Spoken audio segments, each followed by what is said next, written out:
So knowledge is not enough. You need a process that you can be able to combine with this knowledge to produce value.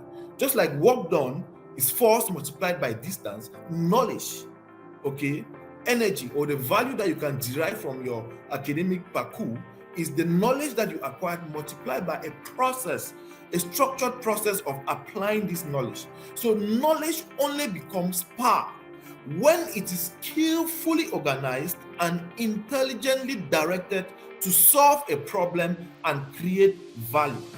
So sometimes when you finish school and you're applying for a job, those companies, they have these processes already in place. So they are bringing you now to bring your knowledge, so that with your knowledge, they can combine with their process to generate value that they can sell and make money, so that they can be able to pay your salary. But what's the problem now? The problem now is that a lot of people, a lot of students are graduating with knowledge, and there are fewer processes, there are fewer companies to take these students who can bring their knowledge. When the supply is too much, what happens? Prices go down. The prices drop significantly. That's why you are unemployed, you are underpaid. Because you carry a toolbox, you carry knowledge, but you have no distance, you have no process. A process has a start and an end. No process that can combine, that you can multiply with your knowledge that you acquired from school to generate value. And with this value now, over a period of time, it brings about power that will create wealth. Okay, so this episode, I'll be showing you a process, that structured process that you combine with the knowledge that you acquired throughout university to create value.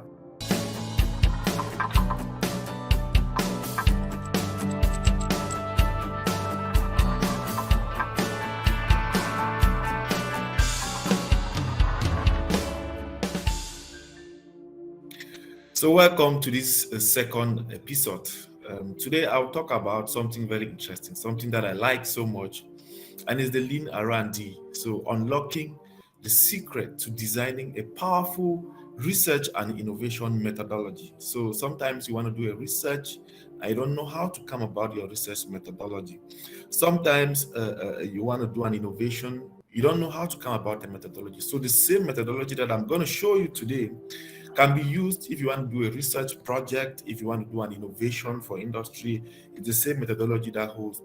I know some of you, when you join postgraduate school, or some of you that are still to join postgraduate school, we all had a course called research methods.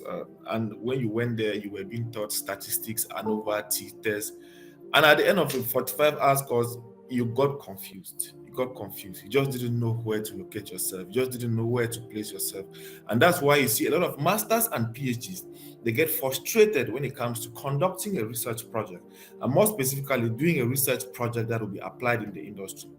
The power of the Lean R&D methodology that I'll talk about today is that it is a combination of the method that is currently used to design companies, to start companies, as well as, and that method is called Lean Startup. If you're in business, you know the Lean Startup, as well as the academic research process that we all know. So I've merged both of them together to come out with the Lean R&D methodology, and it has been used. I've used it a couple of times. A lot of people have also used it to do a research project that does not only get published in top journals, but also get applied in the industry. So let's dive in right away. Now, from episode 1, we talked about our two candidates, candidate 1 and candidate 2. So candidate 1 is that student that has spent 3 to 5 years conducting research in the lab, getting so much result, and after, when you finish, what happens? You write a thesis. The thesis gets archived in the library or published in university journals. And then what are you doing? You're out there in the job market, you're struggling for a living, you're struggling to get a job. So the question is, does it mean that I wasted my time? Does it mean that you wasted your time doing all those research and then at the end of the day it gets abandoned? I remember sometime when I was in KUST, there was a PhD student that came to me and said, Fabrice, I've been running experiments in the lab for 2.5 years now, and now I have data. What can I do with the data?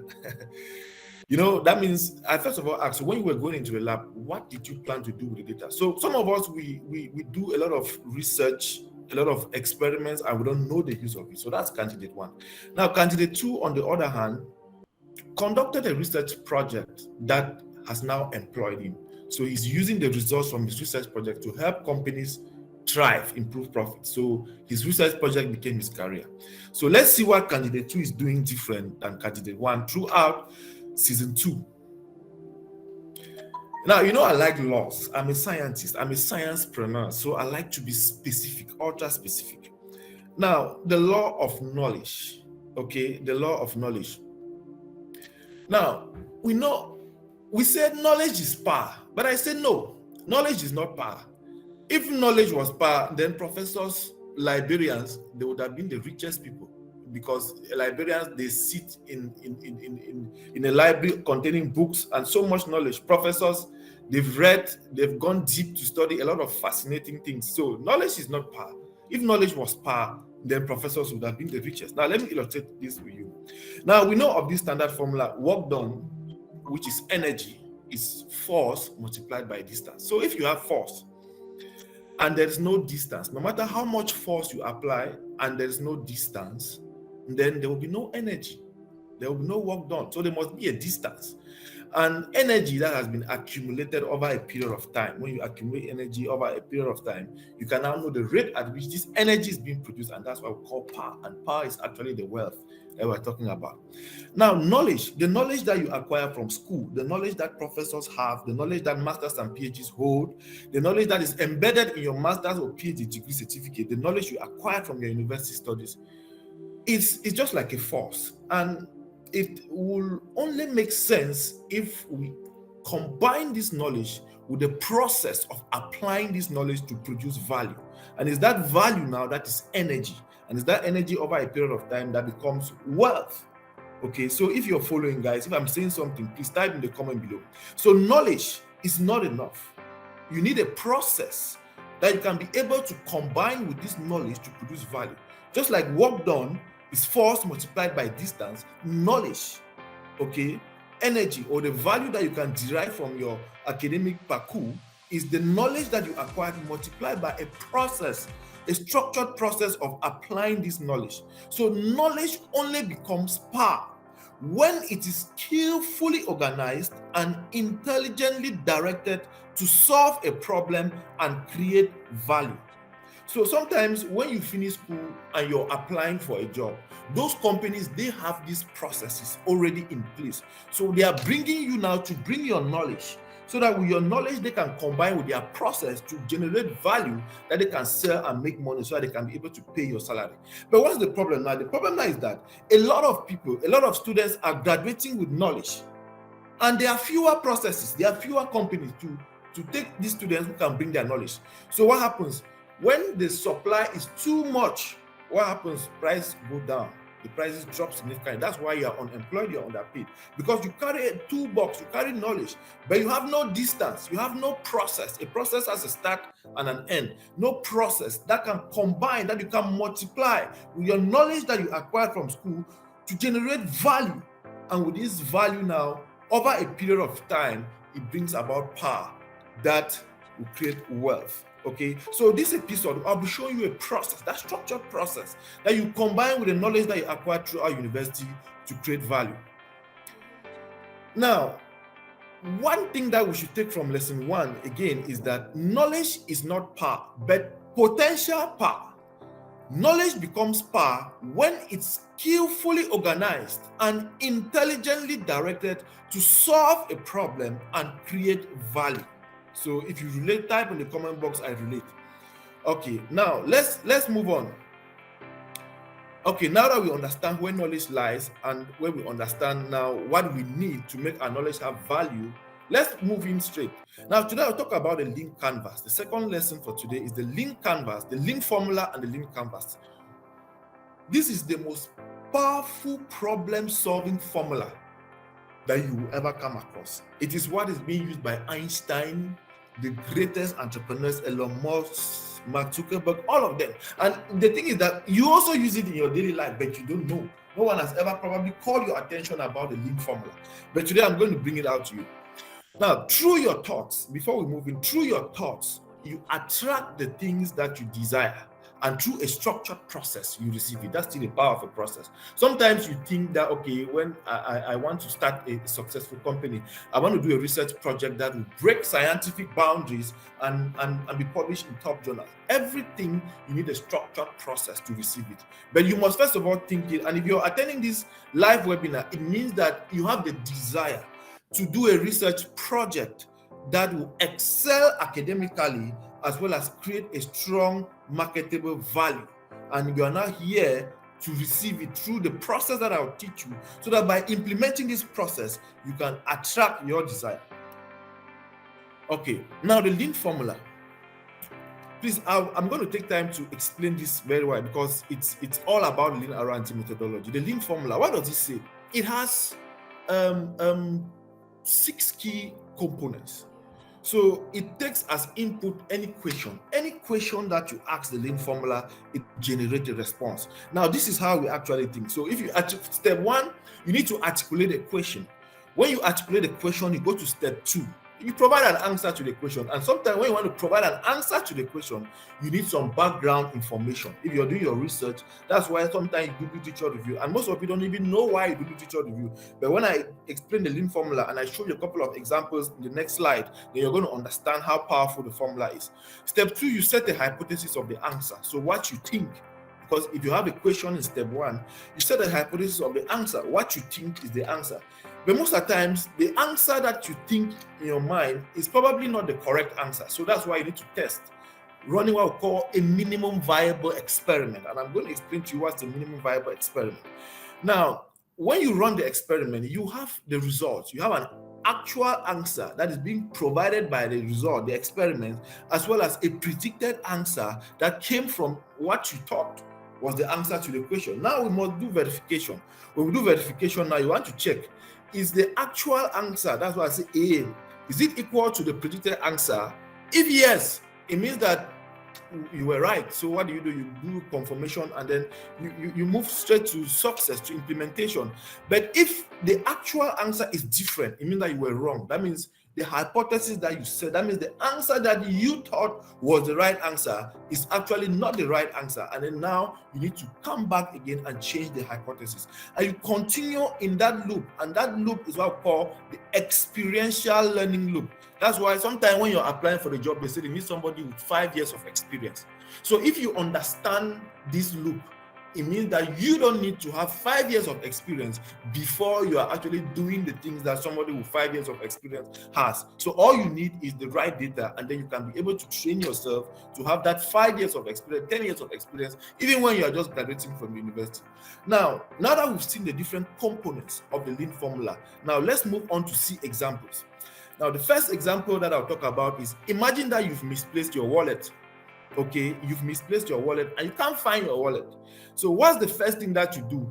The objective now is that you want to know where your wallet is. So the first thing you do is you articulate a question. So this is a Lean canvas. I have this Lean canvas, and you can fill it in any way that you want it. You can fill it in the different questions that you encounter in your life, in your research project. So if you can't find where your wallet is, then the first thing is you turn that problem into a question. Where did I keep my wallet? Okay, you've misplaced your wallet. Where did I keep my wallet? Now, step 2, you need to provide an answer, a hypothesis in your mind. So when you misplace your wallet, what will you do? You'll be thinking background information. Okay, I paid a visit to my friend Dave. I visited my friend Dave, and probably the wallet must have been forgotten at his place. So that's a hypothesis. I forgot my wallet at my friend Dave's place. Now, that's a hypothesis. That's an answer that you have to the question, but it's not perfectly right because you want to test it. This is something that we do naturally. And you want to run a minimum viable experiment. There are 2 ways that you can actually verify if your answer or your hypothesis is true or wrong. Now, the first way is that you might want to make a call. Or you go to Dave's place, you take a taxi and you go to Dave's place to check. But the problem is that most of you will definitely make a call. Why will you make a call? You make a call because it is cheaper and faster. So that's what I mean by a minimum viable experiment. An experiment that you can easily arrive at the answer. An experiment that you can easily learn in the cheapest possible way and in the shortest possible time. So instead of you taking a taxi and going to Dave's place, you want to make a call. And the reason being that you are not sure. Maybe if you go to Dave's place, you pay a taxi or you book an Uber and you go to your friend Dave's place and you realize that the wallet is not at Dave's place. So what has happened? That means you wasted time, you wasted money. So you want to make a call. So in this case, we are going to make a call. That's the minimum viable experiment. I hope with this, you understand what is meant by minimum viable experiment. But if you don't understand it very well, then in the question answer session, we are going to explain it more. Now, so you make a call and you call Dave, and Dave has given you an answer. No, I'm sorry. Your wallet is not at my place. I can't find it at my place. So it means now that with the verification that you had, the verification criteria that you had was either a yes or a no. So Dave has said no, the wallet is not at his place. So what do you do now? You come to pivot. Now, pivot, what does that mean? What are the other possible answers to that question? Okay, one, maybe when I left Dave's place, my wallet fell in a taxi. Or maybe when I alighted from the taxi, my wallet fell on the way back home. So you now have other hypotheses. You realize that the first one is wrong. Okay, now you move now to update solution 2, and then you run another experiment to check. Let's say you choose forgetting from Uber, from a taxi. The minimum viable experiment is that you want to probably check your phone and call the Uber driver, and then you verify, is my wallet in your car? If he says yes, then you confirm it, and then you arrive at your result. Okay, so that's how we use the Lean formula. So any question that you ask, any question, it will give you answers. Now let me take another example. Let's say a medical consultation. We're in medical consultation, okay, and you're not feeling well, and you go to consult or visit a doctor. When you reach there, what happens? The doctor asks a question. The doctor is trying to figure out what can be wrong with the patient. What is wrong with you? So what is the patient sick of? That's the question. Anything you convert into question, guys, you feed it in the Lean formula, then you're good to go. Now, when you ask that question, the second thing is background information. Now, what background information do we have? The doctor, you tell your doctor about the signs and symptoms that you're facing. And the doctor, combining it with his expertise, he knows that if you have headache, maybe fever, joint pain, and probably you might be sick of malaria. The doctor hypothesizes that you might be sick of malaria.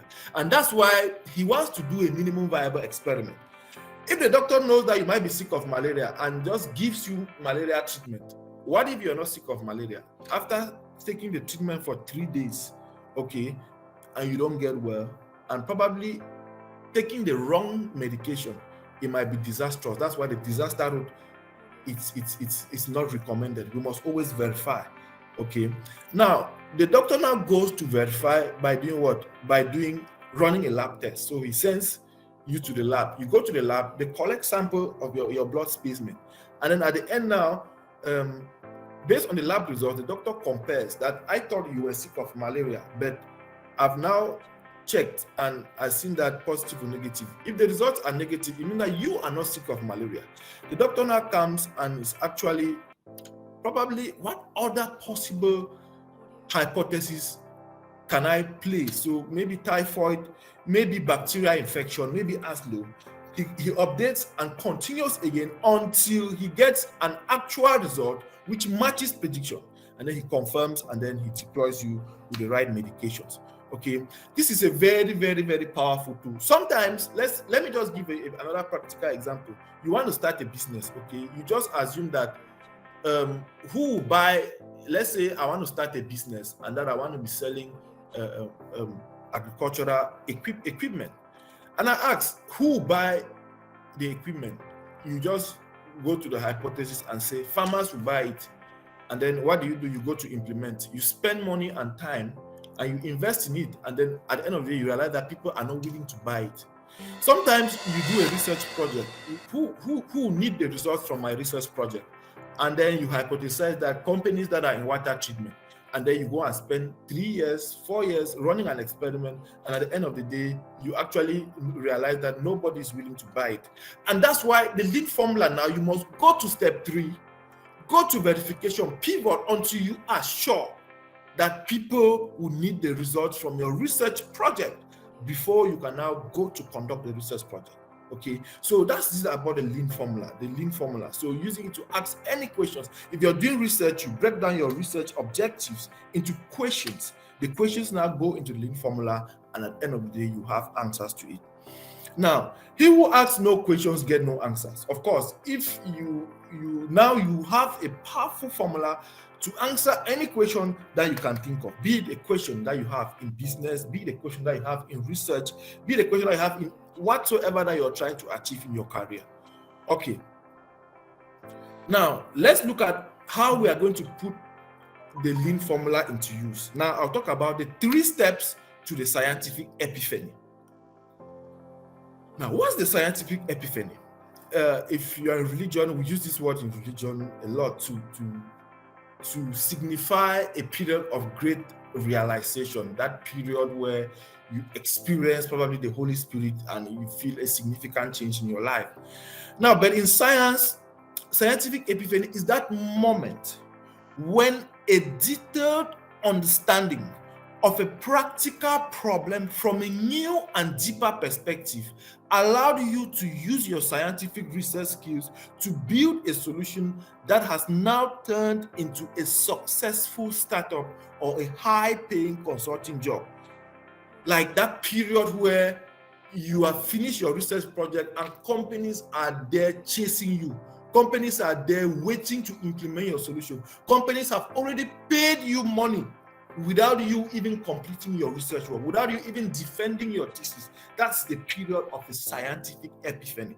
So, but there are just 3 steps to arriving at this epiphany. If you're here, it means that you have knowledge in you and you want to be able to apply a process that will create a type of value from this knowledge such that recruiters will run after you, such that clients will run after you, so that funding agencies will run after you and want to sponsor you and want to finance your project. Now, let me talk about something very important about the 3 steps. Now, when we want to do a research project, what does the 3 steps say? It's an intersection. You want to look for what we call an RNG innovation or innovation hotspot. I call it sweet spot because that's the spot of the scientific epiphany. That's the spot where companies are already calling you. Please don't even complete. If you have just even R square of 0.7, bring it. We are going to use it. You see, when you have that innovation sweet spot, even with an R square of 0.65, companies will run after you. You don't need to have 0.999 because your research is actually touching a core problem. So, what is that hotspot? What's that epiphany? That epiphany is the intersection between desirability, feasibility, and viability. Desirability of a research project. Is it solving a practical problem? And when I mean a practical problem, guys, I'm talking of a problem that someone is desperately in need of a solution and willing to pay you to get the problem solved. Okay. Now, 2, does a knowledge gap exist? If you can answer if there is a practical problem and a need for it, that means you've solved for the desirability equation. Secondly, feasibility. Now, is the project technically doable? Do I have the laboratory equipment? Do I have the skills? Does my research group or supervisory team have the required skills to execute this project? Okay, now this is where a lot of our research projects for you scientists, the broke researchers, the poor academic researchers, it's always about feasibility. They forget about desirability. For them, it's whether, okay, is it doable, and we are applying science and exploring it, solving complex equations that we cannot even tell how practical it's going to, of what practical use it will be.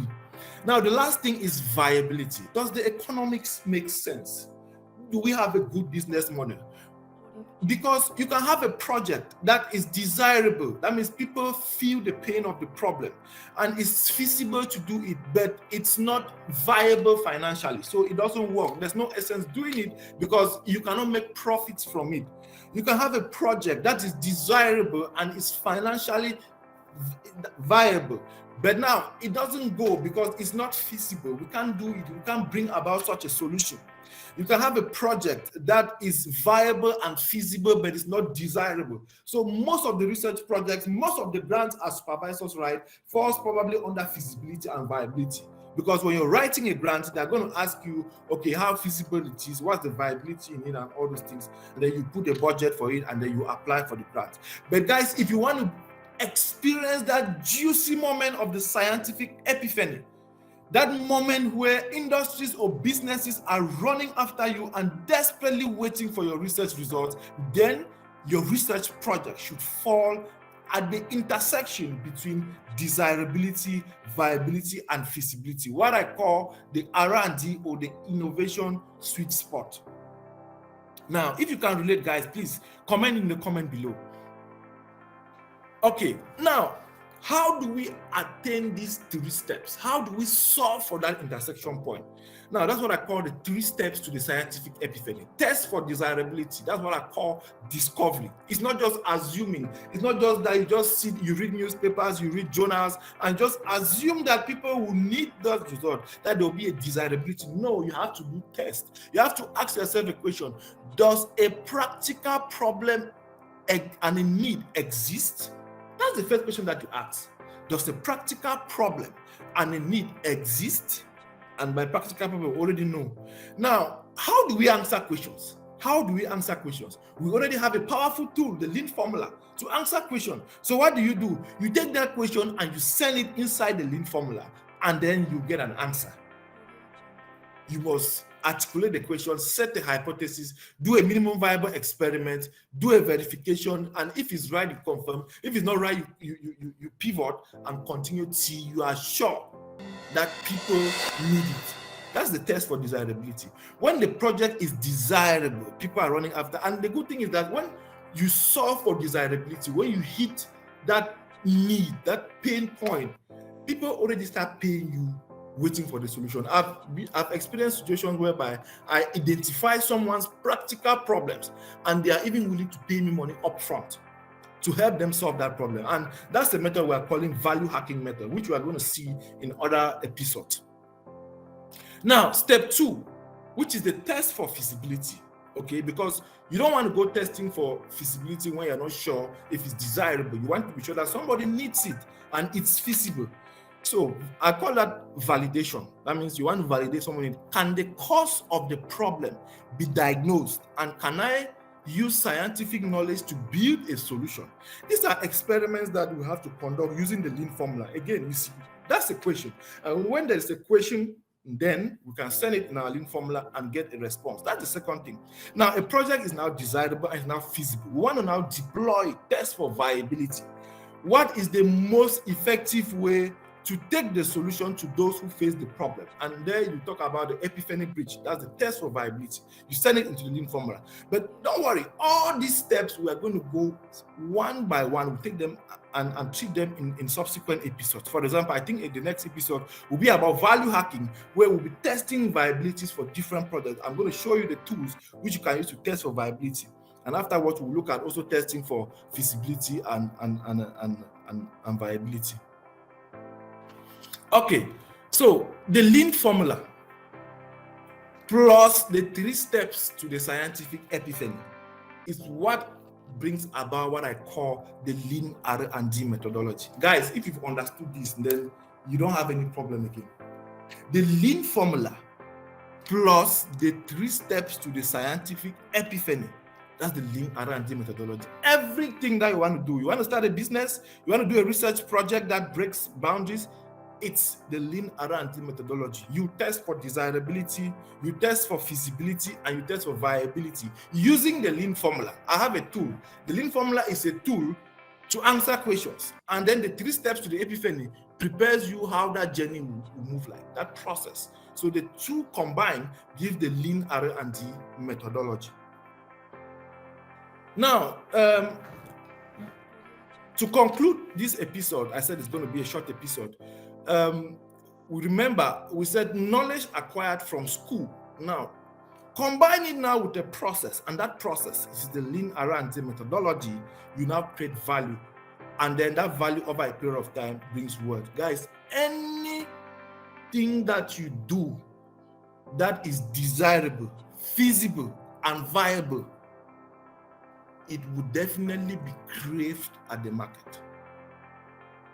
So with this, I'm going to say thank you for following up this second episode of the Lean Sciencepreneur series. Thank you.